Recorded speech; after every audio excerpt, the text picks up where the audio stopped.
Hello everyone, my name's Cameron. Welcome to Talking Shit. My name's Cameron, I'm here to talk shit. Now, it's been a while, I know, and I'm sorry, and you can hate me if you want, but it's been great. I've just been busy, and let's leave it at that. Game over. Anyway, I know my hair is different, I know my face is different. Well, it shouldn't be, technically, I guess, but anyway, I'm back. So what are we going to talk about today? Well, today I thought we'd talk about a few things. First of all is, now, this is like those nights when you have, you know when you go on those random conspiracy nights? Well, I know I do. You don't? Well, maybe you don't. But anyway, first of all, I'd like to recommend one thing. Stuff, let me just spell that correctly, shall we? Stuff they don't want you to know. It's a great website. They're great on YouTube. I highly recommend it if you're into conspiracies or just general stuff where there's a bunch of conspiracies around it. They do it really well. They start off with the facts. Well, facts. But then they go into stuff which is, as they say, here's where it gets crazy. But yeah, it's really great. And I was watching a few the other week. I forget which ones. I watched a fair bit. But it brought to my attention North Sentinel Island. As you can see, I already looked it up. Now, this place is pretty freaky because the simple fact is no one's been there. There is a civilization living there, but any attempts of communication have been met with, "Oh, we're gonna kill you."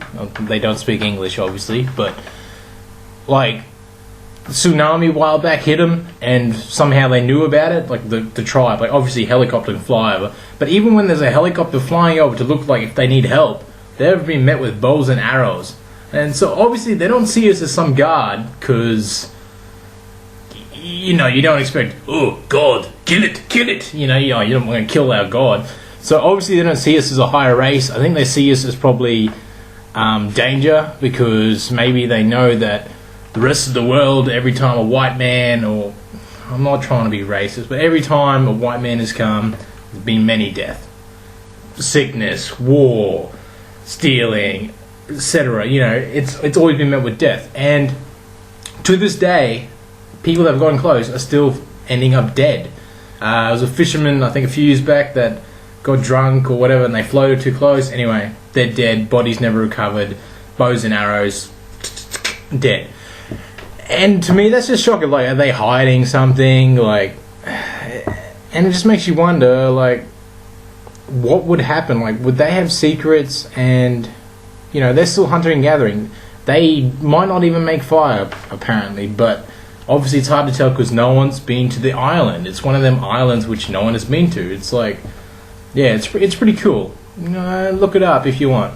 Anyway, conspiracies aside, I'm just gonna go to this page now, tasteofawesome.com. So this is number 2 thing I want to talk about. And it's those old, when they had that big craze of demotivational posters, boring photos with action or whatever, or just they were funny, Well, I saw one the other day, and after that it led to a lot of things. Anyway, long story short, this brings me on to number 2, and it's mainly Americans, and I'm not racist. I don't hate every American, obviously, movie stars and music and stuff. But okay, Vegemite, for example. Someone needs to, like, I don't know whether they have to change the label, but what is with Americans and going, Americans? What is with Americans and associating Vegemite and Australians with us grabbing a spoon of it and eating it? It's so good, nut. Or spreading like half a jar on like one piece of toast. I've never done that. I've never seen my mom and dad do that. I've never seen my grandparents do that. As far as I know, that is not what we Australians do. We put butter on it first. We put a little bit of Vegemite on, because Vegemite's pretty much pure sodium. Well, it tastes like pure sodium. Anyway, which is salt.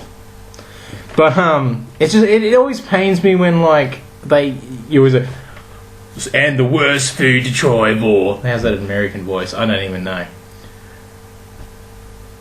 I forget how Americans sound. Volt American. How they always try it, and it's always smothered on, and how do Australians eat this shit? And putting that shrimp on the barbie. We don't even... What the fuck's a shrimp on the barbie? We call them prawns. What the hell's a shrimp? This ain't Forrest Gump, you know, shrimp food, toast shrimp, cheese, shrimp, bulk shrimp. If you haven't seen Forrest Gump, you wouldn't understand a single word I said. But, alrighty then. And that brings me to my third point I was going to talk about today. And it's kind of sad, but...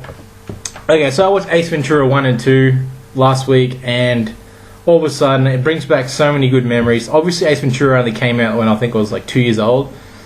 But it's a classic. And all these classic comedies, like, don't get me wrong, there is funny comedies these days, you know, Seth Rogen, but they're like adult comedy. Ace Ventura, well, to me anyway, was like good, wholesome family fun, you know. Let me ask, you know, I'm not going to grab my butt cheeks and show you because I'm not Jim Carrey. Let me ask you a question. Like, stuff like that was fucking hilarious.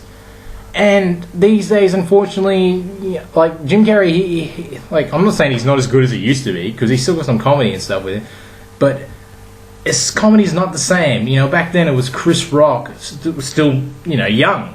It was, Eddie Murphy was still doing awesome comedies. You know, these days, obviously, with family and commitment, he can't, but it's kind of sad, because, like, Dumb and Dumber 2, I'm excited about that. I probably won't go watch it at the cinemas, because I'm not a big fan of going to comedies at the cinemas. It just doesn't have the same effect when you go in the background, or some person that constantly laughs when it's not funny yet. They just probably laugh, oh, look at his face. But, and like that kind of ruins it. Same with horror movies. Never go to a horror movie, because you get scared more by the people screaming beside you, or the people screaming in the corner.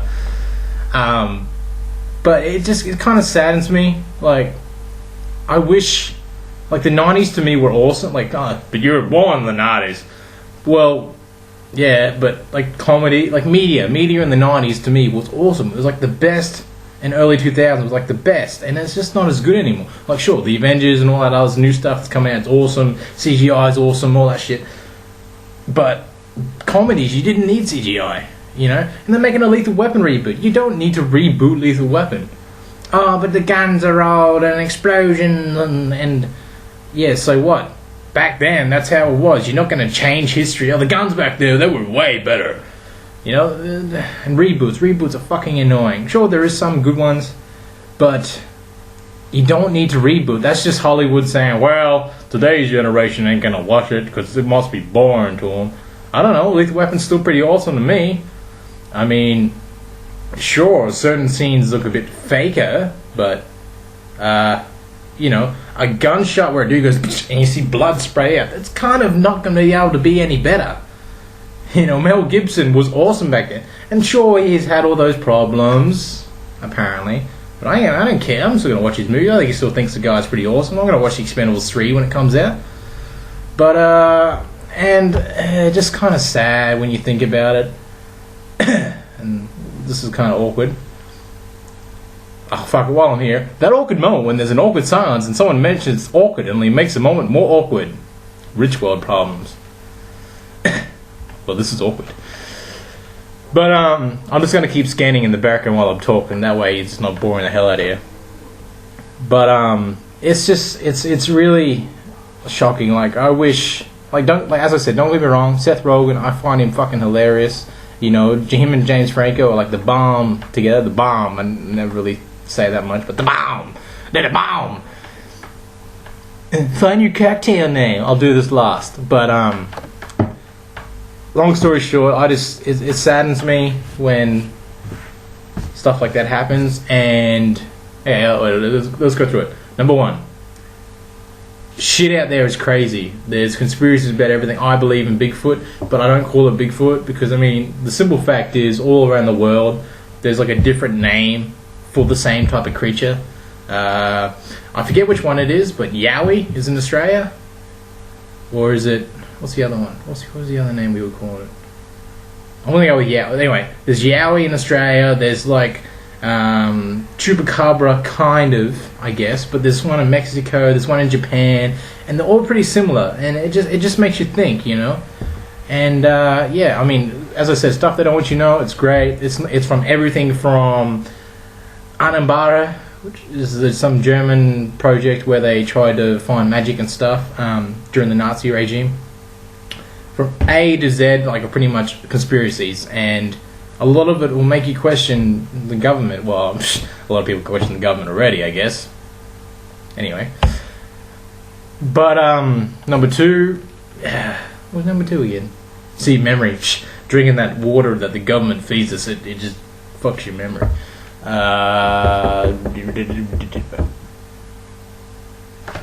Well, I'm lost.